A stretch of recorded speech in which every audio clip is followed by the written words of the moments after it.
not everybody has mental illness, but everyone has mental health, right? Just how we all have physical health, but we're not necessarily sick, right? When somebody's going through a hard time and you start looking at Instagram or whatever, then you're like, oh, these people are doing so well. Why am I not in that position? And then you start to get in your head. To create more of like a social experience. And we saw that that was really what young people wanted. So we thought, okay, we need to evolve the product and create a platform that resembled social media in its relatability, but incorporated empathy and clinician and youth trained AI, wellness analytics, digital wellness skill building, and that it would be a complement to any kind of clinical treatment that you would be getting.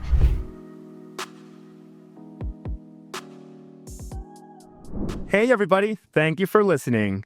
Today, I will be hosting this podcast. My name is Andres Figueira, and I'm located in Buenos Aires, Argentina. And this show is brought to you by the Global Talent Company, a company that's connecting top remote professionals from Argentina, South Africa, and any other place you can imagine with leading tech companies worldwide. So if your team is looking to hire world-class South American or South African talent, head over to theglobaltalent.co and we'll see how we can help you out. And today, guys, I am speaking with Greta McEnany, CEO and co-founder at Blue Fever, a youth-centric care navigation solution that bridges mental health needs with life-changing support via their AI companion that's named Blue and a well-being community. So without further ado, welcome, Greta. It's great to have you here. Oh, thanks for having me. I'm excited to be here as well. And thank you for doing this interview in the daytime, my time, probably evening, your time. So I feel already I'm at an advantage here. No, it really is a pleasure, Greta. And even more so when we investigated what Blue Fever is and what a noble mission your company that you founded has. It is something very special. So we had to make the space and the time in order to have this episode. So the pleasure is all ours. And Greta, just so that we get into the groove of the episode, would you be able to tell the audience a little bit more about yourself and a little bit more context of what Blue Fever is? I am an entrepreneur and public health innovator that's really focused on youth mental health at the intersection of media and technology.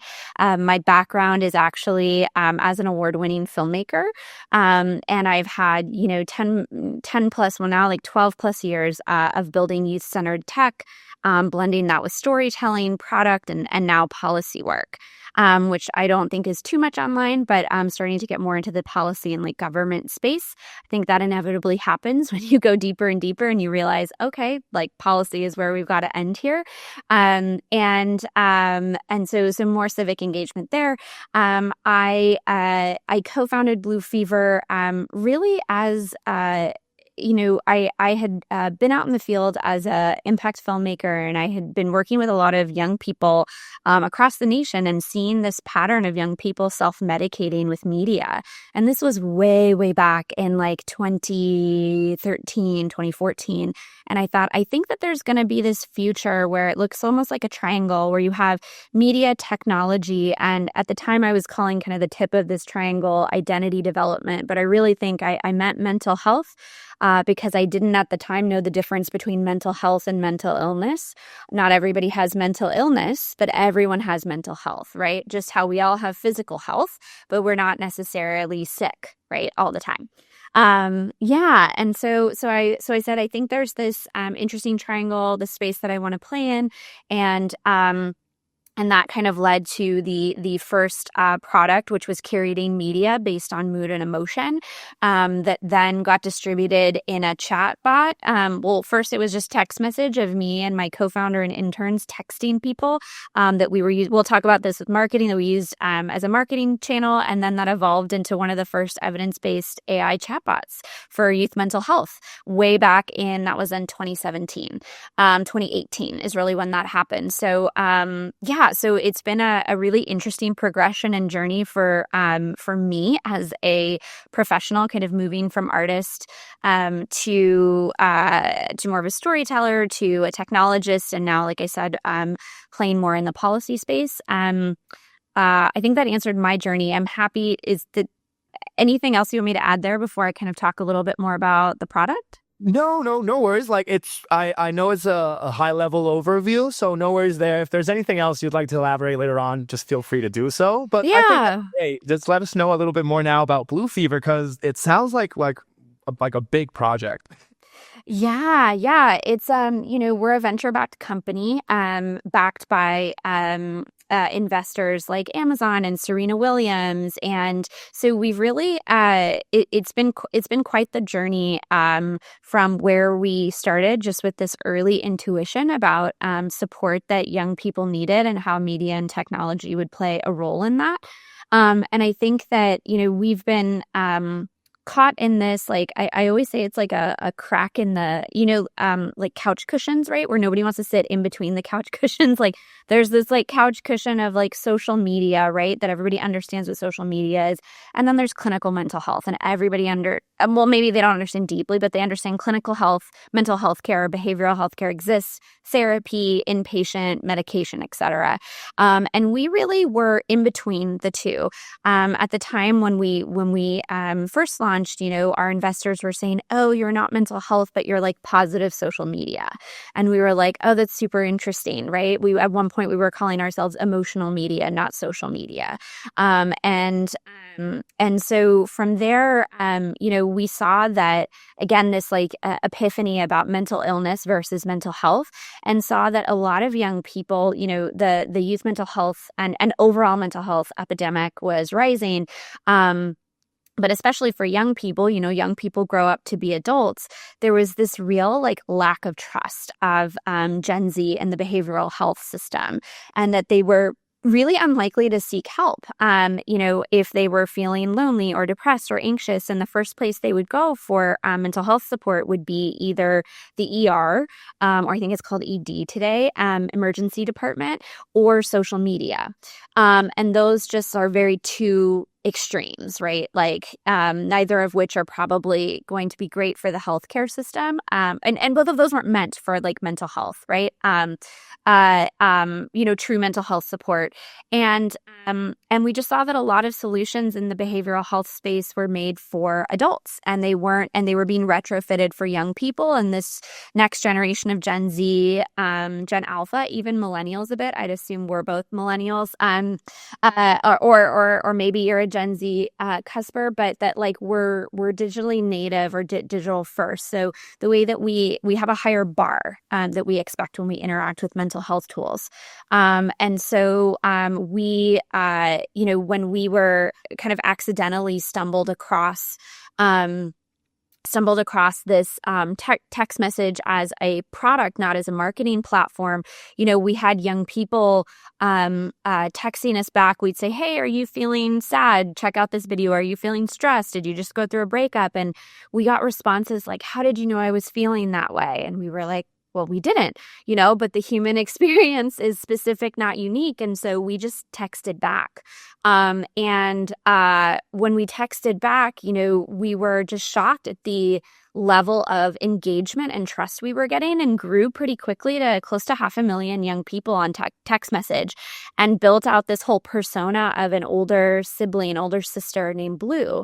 And for me, Blue was modeled after the big sister I always wanted growing up, but never had. I had an older brother who had a lot of special needs, and so he got a lot of the more clinical mental health kind of attention. And for me, things weren't as dire. I didn't have that support, and I didn't feel comfortable talking to my parents about what I was going through. So I thought, what if I could give that big sister to so many other young people? And then, text message became just a little unwieldy. I think it's an amazing kind of like communication channel, but it can be expensive, and it's also very linear. So if you want to build out different product features on top of it, it's really, really hard.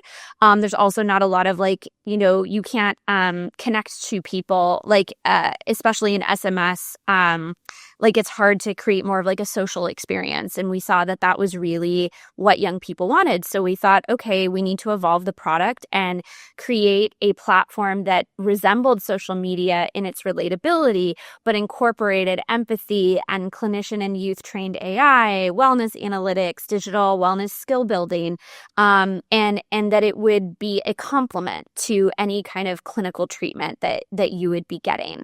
And so we built that app out and launched it really 2021, and have been iterating and growing it from there, and really focused on lower young people with lower acuity needs, and help them, treat those lower acuity needs, which, and then also triage them to other supports as needed.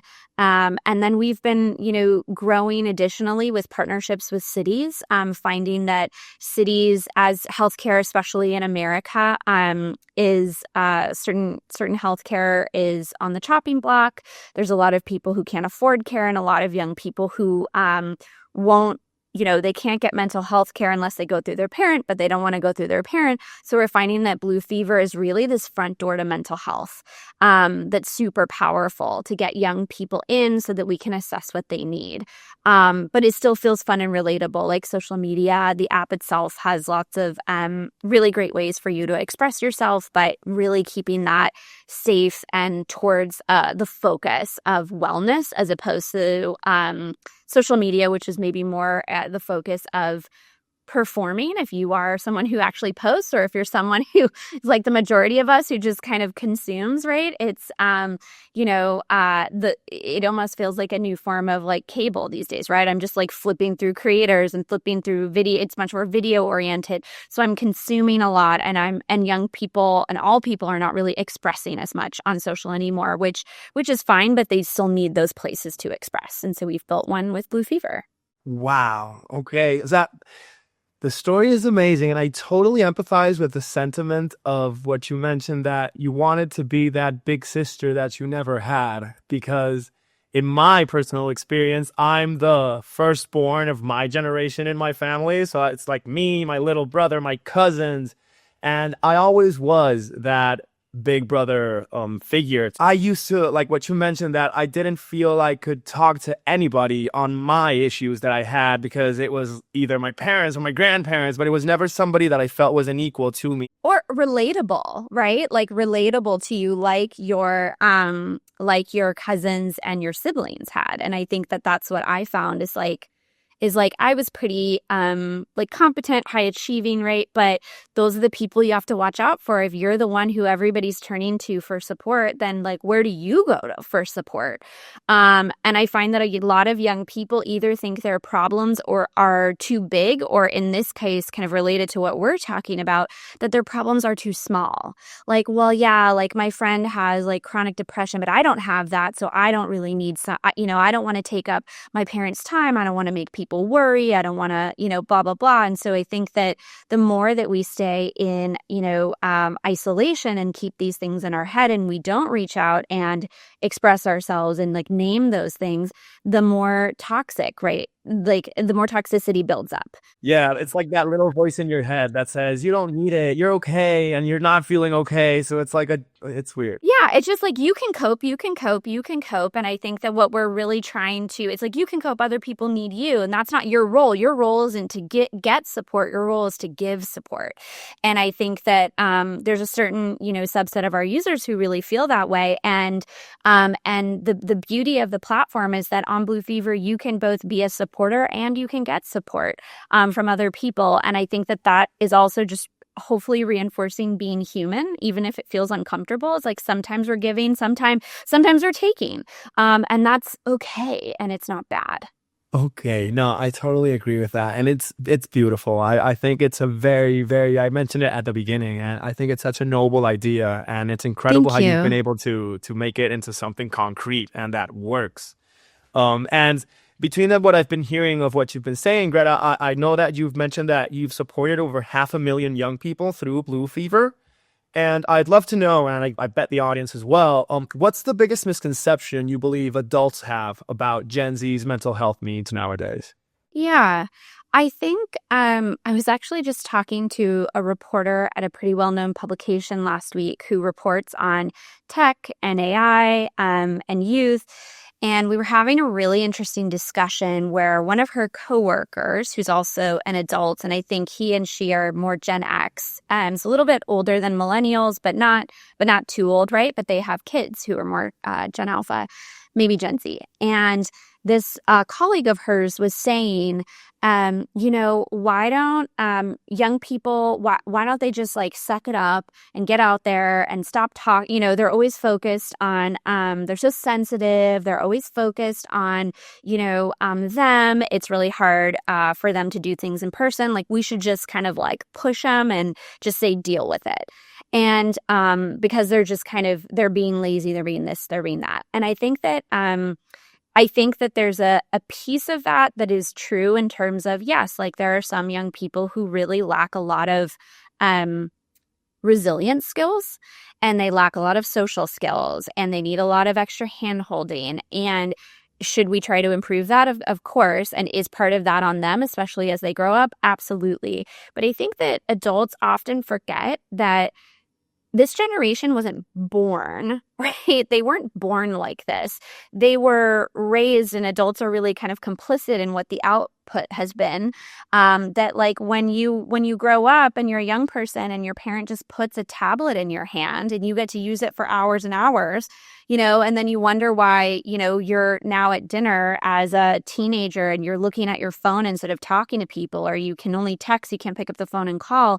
It's not entirely their fault, right? And I don't think adults understand that they've grown up in a really different environment, and adults helped create that.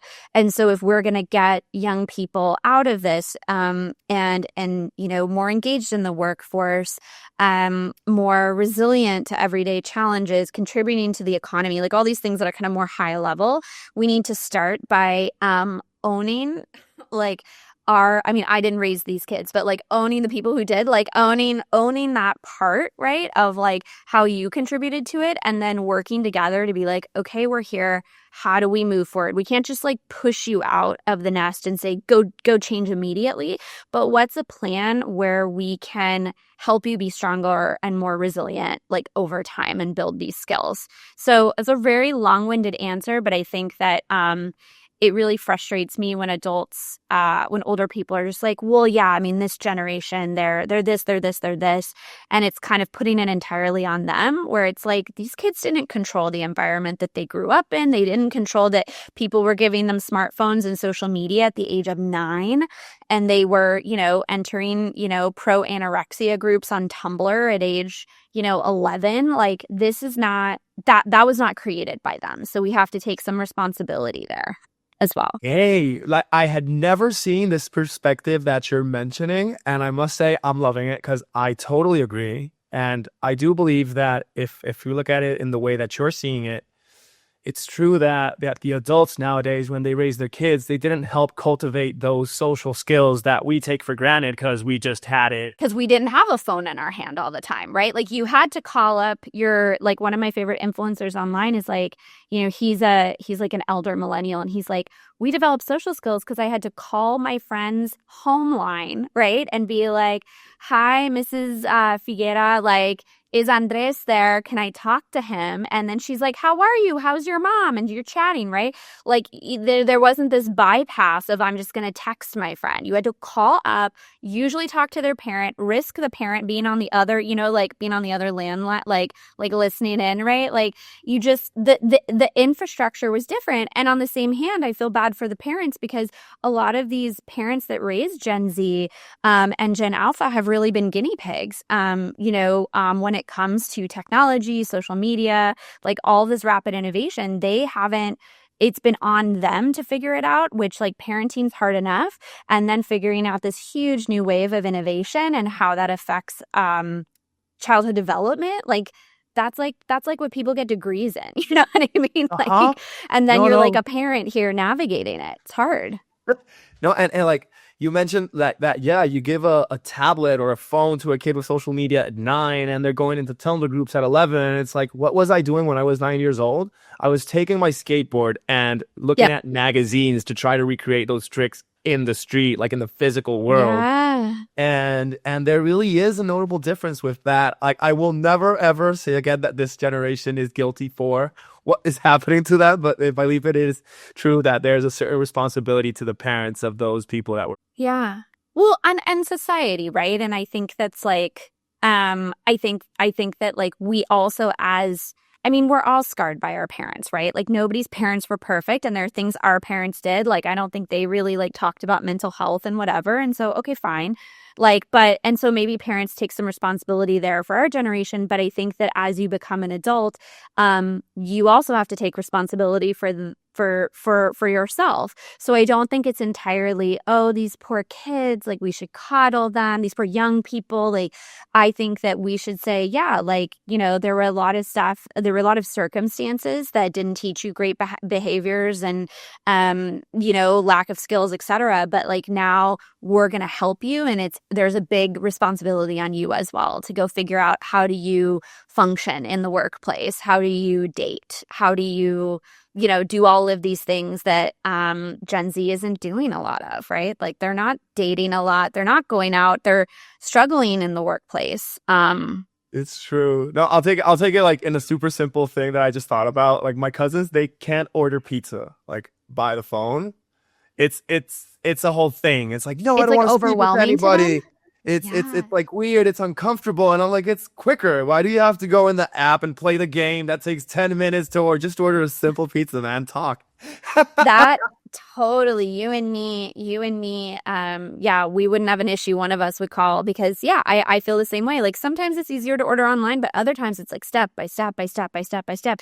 But I think it's just like that's the environment that they grew up in. So we have to meet them part of the way, but then we have to, you know, set some boundaries and expectations, right? Especially I feel a lot of empathy for them that like they're in you know, they were entering the workplace when COVID happened, or they were in college, right? And so maybe they didn't get to intern in person, or now a ton of companies are remote. And I'm like, man, as a mid-career, professional, I have had experience in an office. I understand etiquette, but if I'm just working working at home is awesome and gives freedom, right? But if I was like 21, like I'd want to be soaking in, you know, all of these learnings from you know, from other people, and I'd really want to understand like, okay, like I got to learn the ropes of like what it's like in the professional world, right? And how and mirror Mm, what my boss is doing or my boss's boss, etc.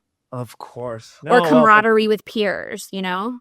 it's true. No, my little brother, he actually, and this is true story. COVID, he saw 3/4 of his college career online. So it was like I'm so sorry he for him. started That college, sucks. COVID hit, he graduated online. His first job, thankfully, it was physical, but he has had a little bit of what how can I phrase it? Growing Difficulties. pains? Yeah, no, Yeah. he's had difficulties like entering the normal or what we define as the norm of the workplace and how to actually Yeah. like do a job. He doesn't have that experience and he's nervous. And I'm just like, dude, go ahead and just try it out. You'll see that you'll learn along the way. I learned it like fake it till you make it is my motto. Well, of course. I got in undergrad, I got a degree in theater and a degree in broadcast journalism. And I joke that my degree in theater is my degree in pretend, which allows you to like, as a human, you're just pretending your way to the next thing, because like nobody's lived life before. You don't know how it goes.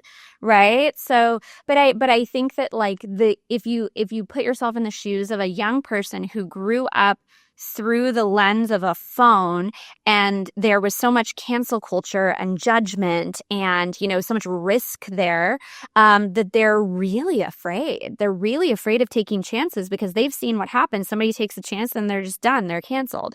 And so I think that like normalizing this idea of what you're talking about of like failure's part of it. It's part of figuring it out. That's what we have to like help them build skills towards, right? And create spaces where they can do that, and feel safe. So I just don't think there's a lot of like safety because they've grown up seeing that, I keep on using my hand for my phone. I don't even know where my phone is. But yeah, like I think it's just a different, we have to, I think what's that phrase is like, it's like walking, I'm not going to get it right, but like you don't know somebody unless you've walked like a mile in their shoes or something like that. It's like, yeah, it's just, I think what the world needs today is more empathy of like your operative reality isn't somebody else's, and how did their reality get to be that way? So then how can we actually work to problem solve? No, and I do agree with what you're mentioning, that there's like no safe space for them to understand that it's okay to be wrong and it's okay to make mistakes, because even with social media nowadays, posting is selective and people post their best moments or when they look the best or when something incredible happened, and or all a you means smart to an end, right? Like I want to sell product or like have a partnership or whatever it might be. But it's a fake perfect fairy tale for everybody on social media. So when somebody's going through a hard time and you start looking at Instagram or whatever, then you're like, oh, these people are doing so well. Why am I not in that position? And then you start to get in your head and it turns into a whole thing. Well, it's all the stories we tell ourselves, right? I think that humans are driven by stories. So if we can tell ourselves different stories, right? Like, I think that we can end up in different places mentally and otherwise. But there's a lot of stories that are being told. And even though we all know social media is a highlight reel, it's still really hard when you're having that down day and then you go look and see and you're like, damn, like for me, I'll be like, maybe somebody else is like, wow, their life looks amazing, but also like, I should be posting. Why am I not posting? You know what I mean? It's like that like guilt there of like, oh, I gotta do that. And you're just like, wait a minute, like I'm shoulding all over myself. I should be this, I should be that, right? And if I'd grown up with that I'm building a brand before I even have my identity figured out, like that's backwards. That's tough. And okay, going back to the questions that I had, Greta, because this conversation has been amazing. It's just like a friendly convo because I've been very interested in everything you're telling me because Blue Fever just sounds so cool. Like I would have valued it so much if I had the opportunity to use that when I was growing up, because I did go through things like everybody. And speaking of the access that young people have, do they have to pay a certain fee? Is there a subscription, or is this like more of a pro bono service for them? Yeah, so we've experimented with a couple different models.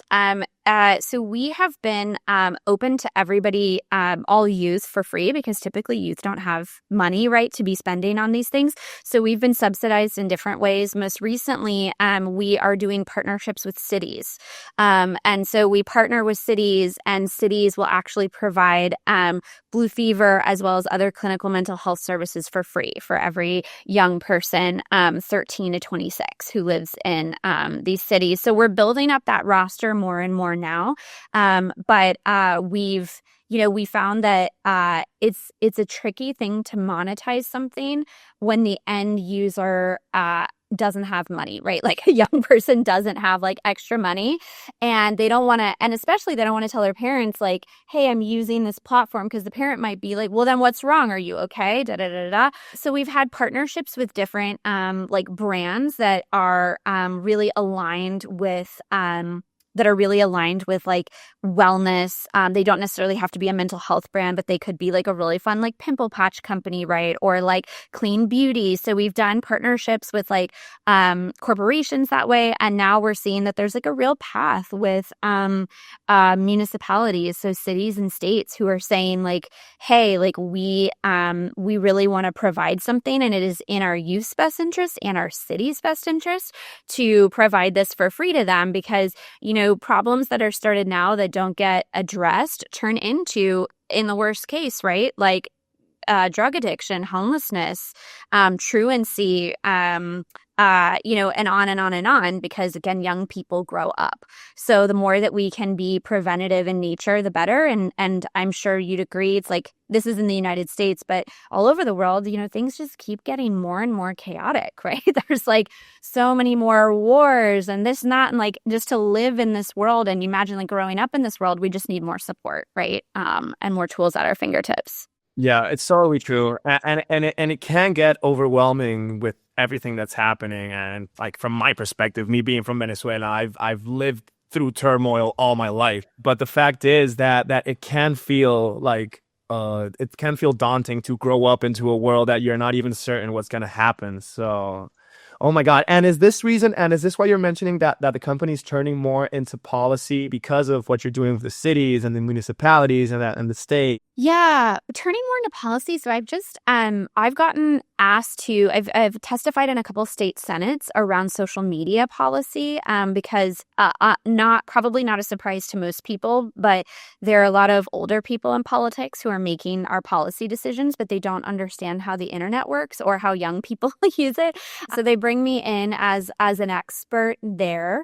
And then I found that, in the healthcare system, especially in America, we're really focused on treating illness. We're not focused on preventing illness. We're not super focused on wellness, at least in the mental health space. I think physical health, we've gotten there. Like it's been normalized. Like, oh, you can join a gym and work out, and you'll pay for that as an individual. But in the mental health world, it very much so in America, it's like, no, that should go through your insurance. And right now, insurance companies don't necessarily know how to value more subclinical tools and more importantly, measure them so that they can value them based on efficacy, risk, safety, etc. So I've also been doing more work with larger philanthropists and policy people on how do we actually create more standardization of how to measure these subclinical tools like across the board. I think the UK is doing a lot of really cool stuff. And America is unsurprisingly, we're always behind on regulation. So I'm working with, I'm working now and have a convening that I'm actually putting together in early March of next year towards an effort of like, how do we measure how do we standardize measurement and how do we certify these tools so that government procurement processes can happen more quickly, right? Like we can go like, hey, this is a tool that checks off these boxes. Like, let's get that out to young people or even like all people, right? Or in the insurance world, hey, like this is a tool that checks these boxes. We'll go and get a reimbursement code. So it's more like bringing these tools that exist in the App Store that we know young people are using all the time, from, journaling tools to mood tracking, or even like, I wouldn't argue character AI is a mental health tool, but like they're using it for mental health, right? And that's had some pretty like scary repercussions. So we need to kind of figure out how not only on the like incorporating these tools into these systems and doing some health literacy around how you procure those products and evaluate them, but also on the user side for young people, how do they understand like, this is what you should be using for your mental health. This is what you shouldn't be, right? And if you're feeling this way, like these are the kind of tools you should be using because they have guardrails and like safety checkpoints so that things don't get so bad that, you end up, committing suicide or any of these things, because we're finding that and it's been all over the news. I know we've waited to have this conversation, but it's almost more timely now with all of these LLM companies. It's like, oh my God, the number one use of our tool is personal growth and like therapy, right? Or people calling it therapy for their mental health. Yeah, no, I must say I'm guilty as charged. I tried to use AI because I was feeling down and I told it how I felt and what it thought about what I was thinking and everything.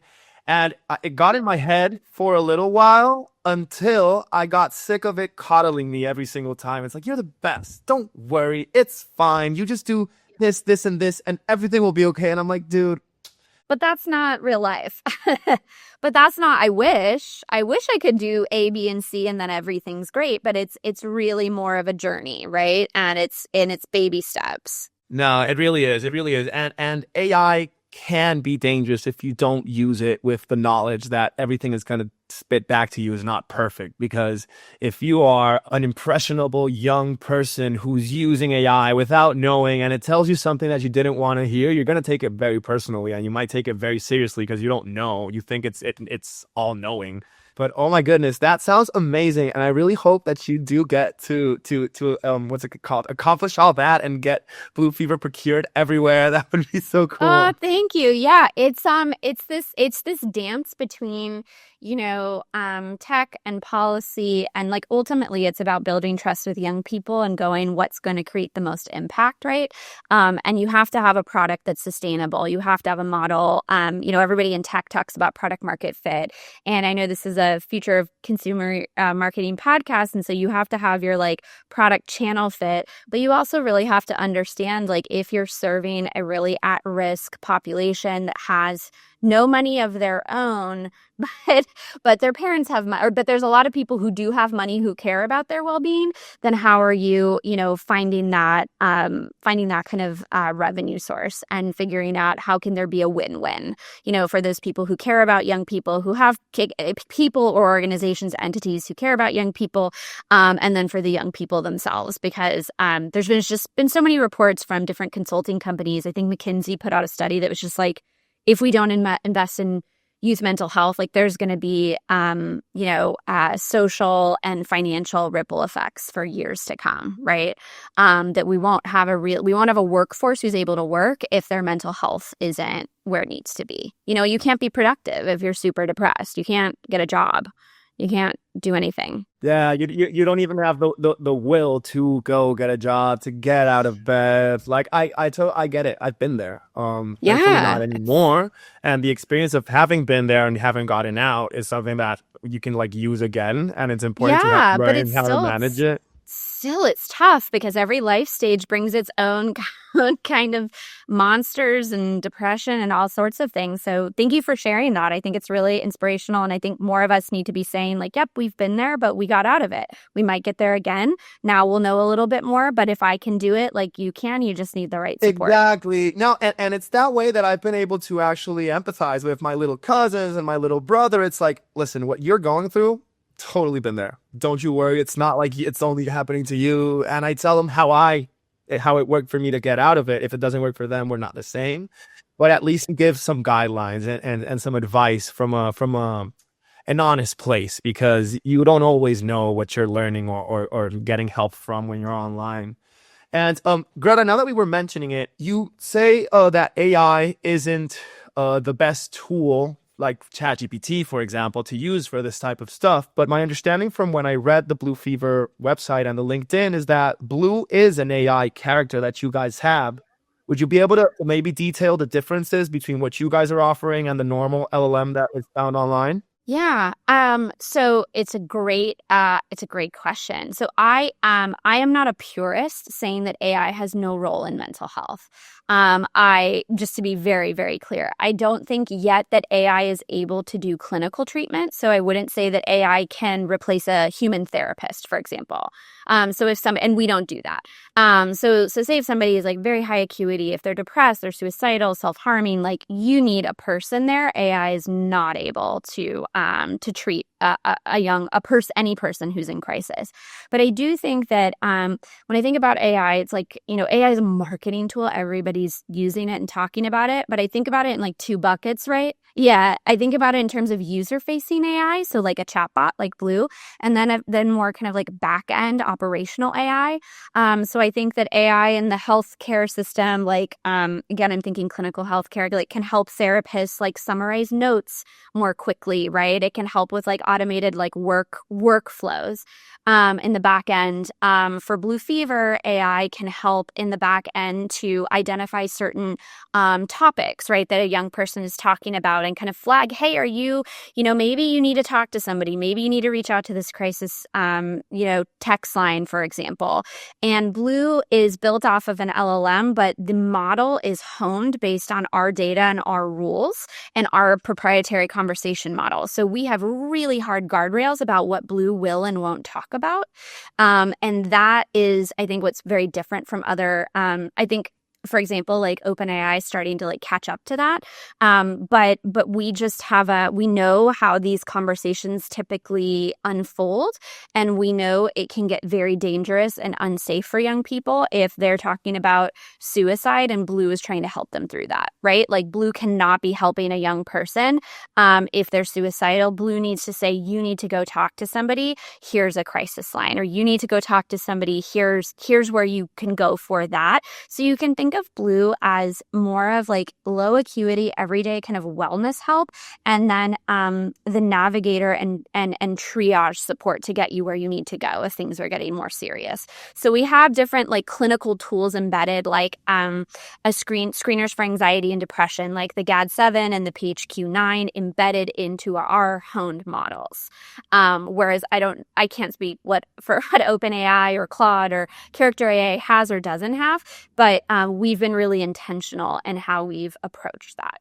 Okay, no, and I totally understand. It needs to be treated with the sensibility of the mission that Blue Fever has, because it is safeguarding and taking care of young people's lives when we talk about suicidal thoughts and everything that they're going through. So I love it. It's more like using AI to optimize a normal human's legwork and also have it signal important conversations or... Yeah, and be there. So like, yeah, if you need somebody, if you just want to vent about something and you want Blue to respond, like that's fine. Like sometimes like, we found that users before Blue Fever were writing a lot down in their notes app on their iPhone, for example. Like they were just like venting in their notes app, but the notes app doesn't respond. And if you can get some kind of like empathetic response rate to a vent, for example, like maybe you're like venting about like a teacher that was like really, I don't know, strict, or like a test that was really hard, and Blue's like, okay, like maybe you need to decompress after finals. Like, how about like hanging out with a friend or sharing this in the community? But Blue just tries to route you to like a positive next step.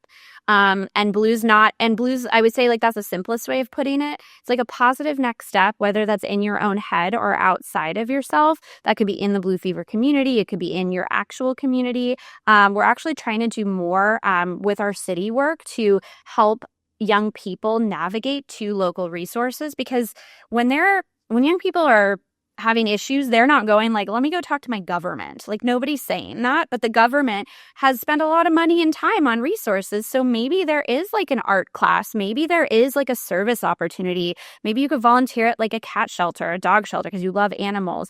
But like, let us try to meet you where you are and provide a next step that's positive. And then when it's like really serious mental health, let us try to help connect you to our therapy partner so that you can work with someone who can really help you avert a huge crisis. And then that also creates less burden on like emergency departments, hospitals, etc., because that's the place where really bad, like intense cases are going. And that's just not, they're loaded down enough by like physical health stuff that they're dealing with. No, I love it because, yeah, it's like these issues, Blue Fever helps. I think the expression is nip it from the bud. Nip it in the bud. Yep. Nip it in exactly. the bud. Okay. Yeah. Because in Spanish we say, se mata la culebra por la cabeza. So you cut it off at the head?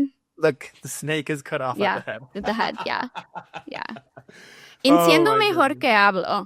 Ay, Greta, of course you have it as friends. Of course you understand. So cool. And okay, Greta, I know we're almost at time, but I have like 2 more questions that I love to ask you, if that's possible. So the first question I want to ask is, how have you been able to measure success when trying to prevent something tragic from happening? I don't think you can ever... It is really hard. We do not have the perfect answer for this. I don't think anybody does, especially as I talk to city partners. Like, I can never tell somebody like, hey, there was a gun violence incident that might have happened if somebody didn't use Blue Fever. Like, I cannot prove that. What I can, that's why prevention is so hard, because it's hard to say like, well, what might have happened. What I can tell you is we have, a proprietary method of evaluating how a young person like feels and where they're at when they come into Blue Fever, and how they feel, post using it. And then also a lot of qualitative feedback of like, like we've heard a lot, like, I wouldn't be here today. I wouldn't be alive today if it weren't for blue fever. Now, I don't know whether or not that's true, right? Because that's just somebody saying it. That may or may not be like fully true, right? Because some people can be very emphatic, and maybe it was, but we hear a lot of qualitative feedback like that and a lot of testimonials like that. And then we also have like scientific measurement that we do internally. But that's like a very, very, very, very big question, and that's my short answer to it. I love it. And my takeaway from that is the fact that it's the testimony from the users that are giving blue fever like the proof that it does work. It's like saying, hey, here's what we prevented, right? Or like, hey, I was really in a bad place and then I used blue fever and it really helped me, right? So like I can't assume that like there would have been a crisis if blue fever wasn't there, but like we can assume, somebody got better, right? We don't know how bad they would have gotten, but they got better. No, okay. No, I love that. And I think that is beautiful. So let's leave it at that. And the last question that I have is, and I believe this is one of the most important ones, Greta, is if you would be able to please tell our audience if they are going through a hard time, if they aren't sure of who they can go to, or if they even felt a bit inclined and interested in what blue fever is, how they can access your platform, how they can find you guys. Yeah, you can find us on the App Store, both Android and Apple. We are in the midst, like I said, of doing more kind of partnerships with municipalities, but the app is still available to the public. If you are in a real crisis, though, and you're in the United States, I'd recommend texting Crisis Text Line. Internationally, I have less visibility into what are those crisis services, but I would say that, like, if it's really bad, go, get yourself to a hospital or find a really trusted friend or adult to say, hey, I'm really struggling, and just make sure to reach out. That's what I would tell them. Make sure to reach out. But you can definitely find us on Android and Apple Store. Okay, great. So if anybody ever does have the interest or you have the need to use blue fever, know that you can find them in Android and Apple. And just know, in general, you're not alone. There's a lot of stuff that can be done, and it doesn't have to be so bleak once you have people by your side, or even blue fever. And it's scary. Yeah, and it's scary to reach out, but just do it. Don't think, just do. Just reach out to someone. Exactly. Now, and I think that can be the best takeaway from this call. So I won't take any more of your time, Greta. Without further ado, it's been a pleasure, and this episode has been so great. Thank you so much for coming on. Yeah, awesome. Thank you so much, Andres.